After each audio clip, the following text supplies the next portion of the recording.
This is Mike from another episode of Mike Plays with Toys. Today we're going to talk about Ninja Turtle toys and how old is it to be playing with toys when you were a little kid? How old was too old? Me, it was like 13, 14 when I gave up. Not because I wanted to, but I don't want to look like a weirdo anymore.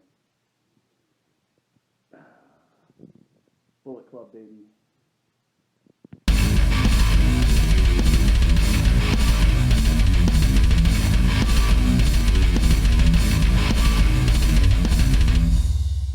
Here's another video of Mike Plays with Toys.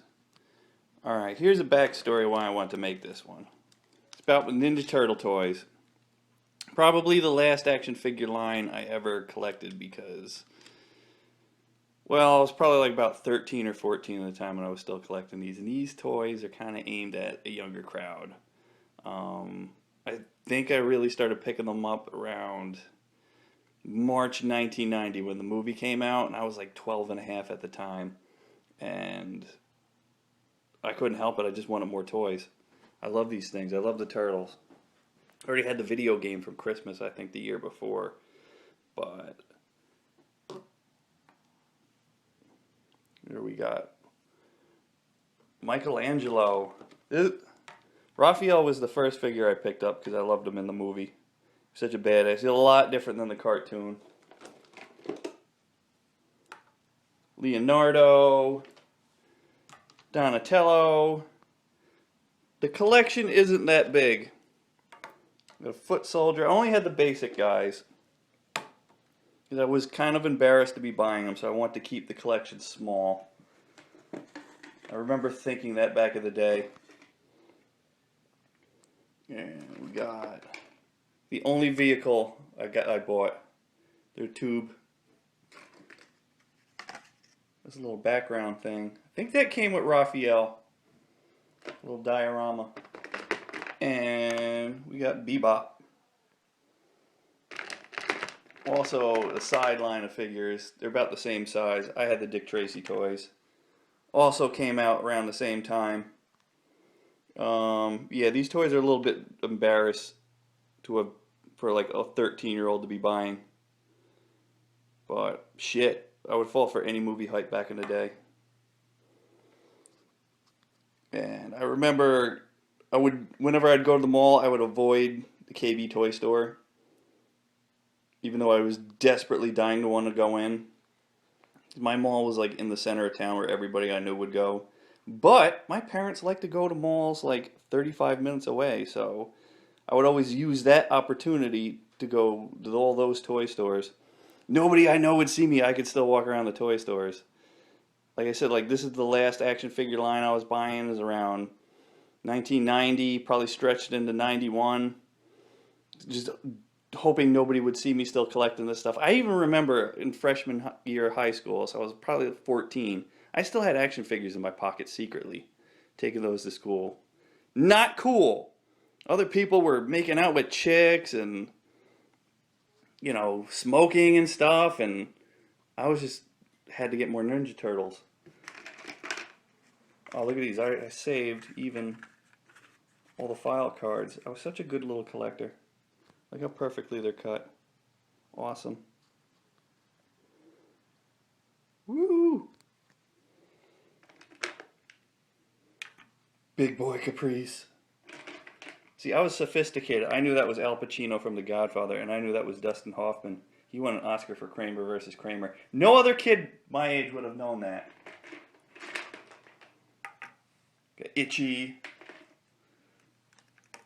Flat Top. Oh, here's one of their little weapons racks that never stood up. Put the little throwing stars on there.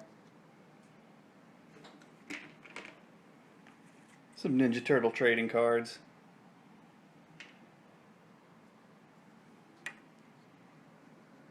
A little snow globe full of glitter. It's all dried out because it's 25 something years old. Ooh, here's one. Perfect mint. That's not even taken off any of the pegs. That's probably worth a few bucks. Not like I'd ever sell it. Here's all their weapons. Little book that came with the The tube. There's a Captain Power freaking figure mixed in there. What? Those were the days. Luckily, only a few years later, as soon as I graduated high school, I got a job at Toys R Us, so I was able to play with toys all again without any shame, because you know what? It was my job then. And that was great. That's when it already became like the late 90s and adult collectors were like invading the stores. And I had to deal with like 40-year-olds coming in to buy all the Power of the Force figures. I'd bend all the cards on them as soon as I saw like a rare figure. Just to be a dick.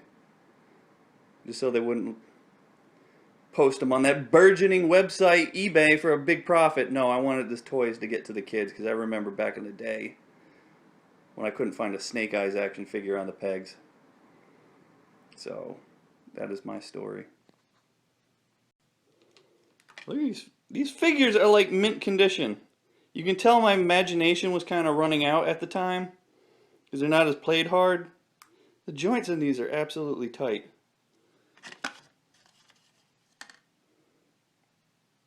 You know, even the water tube thing. I don't even think I probably ever took that in a bathtub.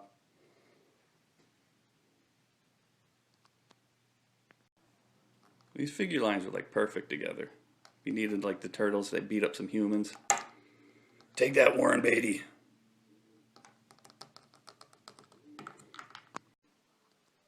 Ew, the water in this got like really nasty. Maybe I'll repair it. My cards could be in better shape. Stick them under a really heavy book and try and flatten them out. I haven't looked at these in forever. I don't even remember having these. You know, over the years I've been taking out my Star Wars figures and lining them up on shelves, making displays, my G.I. Joes, my Transformers, but I haven't really looked at Ninja Turtles. I've been really thinking about them after I saw the newest trailer. Part 2, because now we get to see Bebop and Rock. Now it feels like a Ninja Turtles movie is actually coming out. These are all pictures from like the early episodes, the pilots. Cool. Memories. I always was debating which was, you know, my favorite Ninja Turtle. Donatello was purple, and I like the color purple. Favorite band is Deep Purple. But then we got Michelangelo, and I'm Mike! And he's the most immature one, so I kind of relate with that. Raphael on the cartoon, he was like sarcastic. I'm not really a sarcastic dude. I'm not a ball buster. But in the movie, he was like this angsty, pissed off dude. Like my inner me feels that way. But I don't know, from these goofy videos, you're probably saying he's more of a Michelangelo. Alright, dude. I'm gonna get me them turtles. I'm gonna make turtle soup.